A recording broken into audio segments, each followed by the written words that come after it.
Hello guys, I am back and this is going to be a bit of a quicker video because this is just going over some of the 2026 engine size differences, but to catch you up to speed, if you don't know, recently as of Christmas Eve 2025, a ton of 2026 Thomas toys were released, which are speculated to be from the 2026 Thomas series, and today we're specifically going to be taking a look at the metal collection engine sizes. I made this size chart, I guess, in Flip-A-Clip, which you can see by the watermark.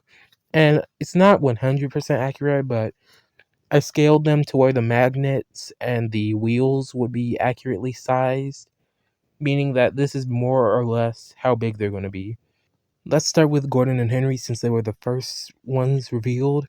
Gordon is very clearly shorter than Henry and has a way bigger boiler and only makes up for length with his tender, which is longer than Henry's. I have no idea why they did this. As you can see by my edits, I prefer how Henry's proportioned, but yeah, Henry also has wider wheel spacing that I use for my Thomas edits, so I don't know why Gordon doesn't have that, but whatever. Also, once again, Henry's tender is shorter than Gordon's. That's something I found strange, especially because it seems they use the same chassis. Now, once again, this might be because these aren't completely accurate, or that might just be Henry's cab taking up more of the room on the scale sheet. I don't know. We'll know when these toys are revealed. I think they're going to be revealed at Toy Fair next year, 2026. So if that's the case, we only have 3 months to wait. So yeah. Next up, we are going to do, well, Annie's pretty normal in terms of scale. We've already seen how she looks with engines. So next up is James, and he's nothing special.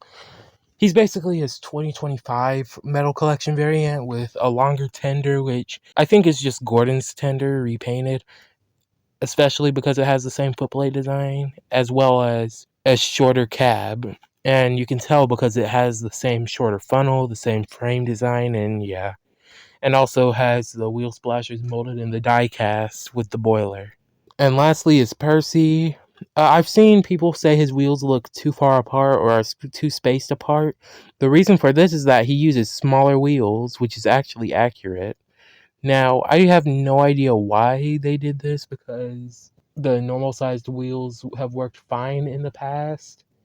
If you ask me, they should have done this with the motorized line so they could have smaller wheels for the tank engines and bigger ones for the tender engines, but then again, we don't even know if they have the same sized wheels. If you want me to do something like this for the motorized engines, just let me know and I will. But anyway, going back to the metal engines, Percy's way better proportioned. You can see he's a pretty good size compared to James.